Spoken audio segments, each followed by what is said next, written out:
Today I will discuss the topic of cell membrane and plasma membrane.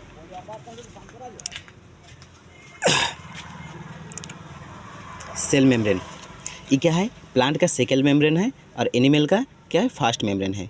Cell membrane कौन चीज़ से बनता है? Carbohydrate, protein और phospholipid से बनता है। कार्बोहाइड्रेट, प्रोटीन और फॉस्फोलिपिड, कार्बोहाइड्रेट, प्रोटीन और फॉस्फोलिपिड से बनता है, याद रखिए।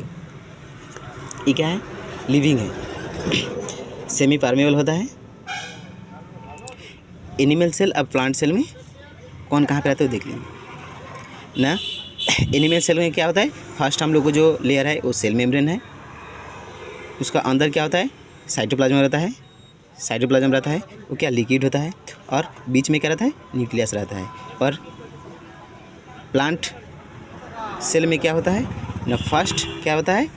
सेल वॉल, उसको बाद सेल मेम्ब्रेन, उसको बाद क्या होता है? न्यूक्लियस रहता है। उसके भीतर में वैक्यूल रहता है, न्यूक्लियस। उसके बाद क्या पढ़ेंगे? न्यूक्लियस। न्यूक्लियस का न्यूक्लियस 1831 में कौन बनाए थे? रॉबर्ट ब्राउन ने। न्यूक्लियस को खोज किए थे रॉबर्ट ब्राउन ने 1831 में। न्यूक्लियस के बारे में जहाँ पढ़ा जाता है उसको क्या कहते हैं? क्रायोलॉजी बोलता है, क्रायोलॉजी बोला जाता है। न्यूक्लियस के बारे में जहाँ पढ़ा जाता है क्या बोलते हैं? क्रायोलॉजी। और इसका डिवीज़न में क्या कहते हैं? क्राइनोकाइनेसिस कहते हैं। इसको डिवीज़न क्या कहते हैं? क्राइनोकाइनेसिस कहते हैं। एनिमल सेल में क्या होता है? बीच में क्या रहता है? स्मॉल वैक्यूल रहता है। और प्लांट सेल में क्या होता है? साइड में रहता है large vacuole. Cell without nucleus सब रहता है उसको क्या कहते हैं? यूकेरियोटिक। यूकेरियोट में क्या होता है ना? न्यूक्लियस नहीं रहता है। सॉरी, यूकेरियोट में क्या होता है? न्यूक्लियस रहता है। अब प्रोकैरियोट में, प्रो मतलब पुराना होता है, तो क्या पुराना में क्या रहेगा? न्यूक्लियस नहीं रहेगा। तो प्रोकैरियोट में क्या? पुराना न्यूक्लियस नहीं रहेगा।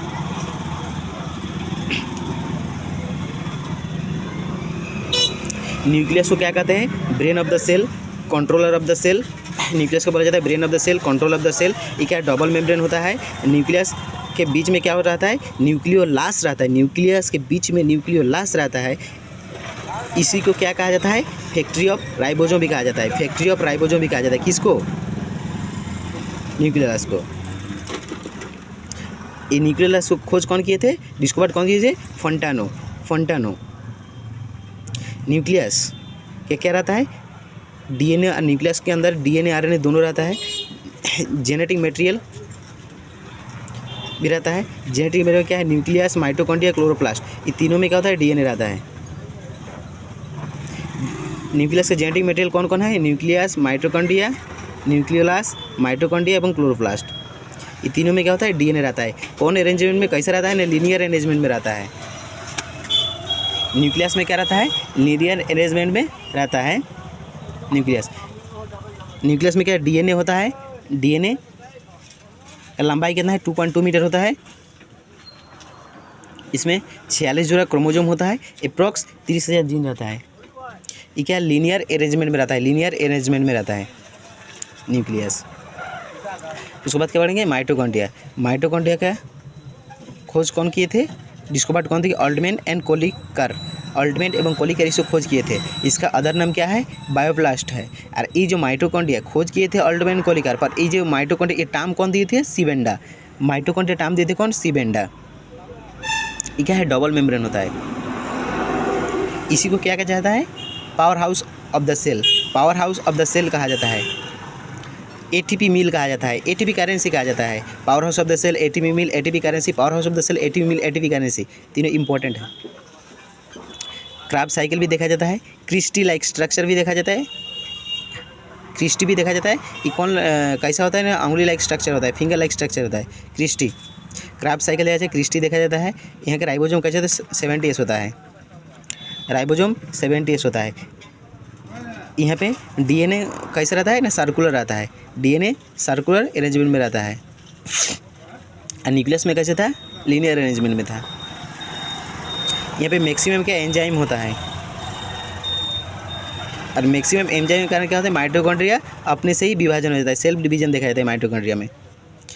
सेंटर ऑफ रेस्पिरेटरी भी कहा जाता है। ये श्वसन का केंद्र कहा जाता है इसको। सेंटर ऑफ रेस्पिरेटरी मतलब श्वसन का केंद्र भी कहा जाता है इसको। माइटोकॉन्ड्रिया कहाँ कहाँ पे स्प्रेड रहता है?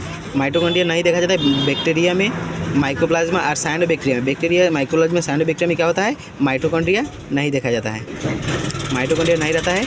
Bacteria mycoplasma cyanobacteria